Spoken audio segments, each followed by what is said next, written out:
Hi friends, welcome back to my channel. ನಾನು ಬೇಸಿಗೆಯಲ್ಲಿ ನೀರ್ಶಾಣೆ ಗಿಡಗಳ ಕಟ್ಟಿಂಗ್ಗಳನ್ನ ಯಾವ ರೀತಿ ಹಾಕ್ಕೊಳ್ತೀನಿ ಅಂತ ನೋಡೋಣ ಬನ್ನಿ. ನೀರ್ಶಾಣೆ ಗಿಡ ಕಟ್ಟಿಂಗ್ಗಳನ್ನ ನಾವು ಹಾಕ್ಕೊಳ್ತಾನೆ ಇರಬೇಕು, ಇಲ್ಲದಿದ್ದರೆ ಬೇಗ ಸತ್ತೋಗ್ತಾ ಇರುತ್ತೆ. ನಾನು ಈ ರೀತಿ ತುಂಬ ಕಟ್ಟಿಂಗ್ಗಳನ್ನ ಕಟ್ ಮಾಡಿ ತಗೊಂಡಿದ್ದೀನಿ.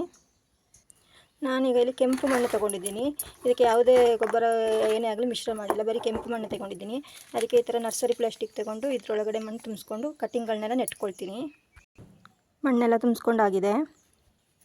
ನಾವು ಈ ಕಟ್ಟಿಂಗ್ಗಳು ತಗೊಂಡಾದಾಗ ಇದನ್ನೆಲ್ಲ ಕಟ್ ಮಾಡ್ಕೊಳ್ಬೇಕು. ಈ ಹೆಚ್ಚಾಗಿರುವ ಎಲೆಗಳನ್ನೆಲ್ಲ ಕಟ್ ಮಾಡ್ಕೊಳ್ಬೇಕು. ನಾನಿಲ್ಲಿ ಜಾಸ್ತಿ ಇರುವ ಎಲೆಗಳೆಲ್ಲ ಕಟ್ ಮಾಡಿ ತಗೊಂಡಿದ್ದೀನಿ. ನೋಡಿ, ಈ ರೀತಿ ತಗೊಂಡಿದ್ದೀನಿ. ಒಂದು 4 ಎಲೆ ಇಟ್ಟರೆ ಸಾಕು. ಈಗ ಇದನ್ನು ಮಣ್ಣಿನಲ್ಲಿ ನೆಟ್ಕೊಳ್ಳೋಣ.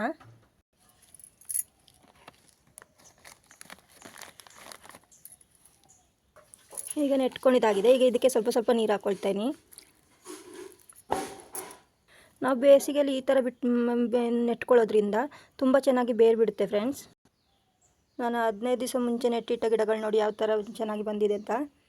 ಈ ಥರ ನೀವು ಒಂದ್ಸಲ ಟ್ರೈ ಮಾಡಿ ನೋಡಿ. Thank you.